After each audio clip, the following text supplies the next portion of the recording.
Ana u probeg bor-u, pachka deganimi? 8000 kilometr, atigi, tepada lyuki bor. Avtomat, elektronik ruchnoyda, salsobda zad bo'ladi, multi rul, tablocha elektronli, monitorlari bor, salonlar kojinli, idealniy holatda zavodskoy pultlari bor. Honda Cryder bizda sotuvda. Yili 2023, 8000 kilometr yurgan $13,900. Narxi realni kelishiladigan joyi ham bor.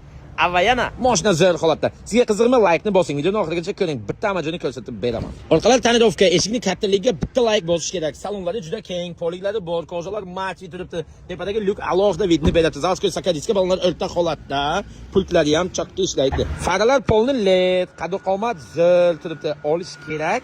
maza qilib minish kerak. Chunki taxminan 1.5 yil oldin ko'plar shu mashinani 20-23 ming dollarga oldi. Siz uchun $13,900. Yana kelishiladigan joyi bor. Honda Cryder. Muxlislarga yuborib qo'yasiz. Bagajlari juda keng. Mana bularda bagaj holati, zapaskalar joyida. Mashina maydagina qirilgan sababli petnocha qilingan joyi bor ekan. Bizdagi ma'lumot yetarli bo'lgan bo'lsa, aloqaga chiqaverasizlar azizlar.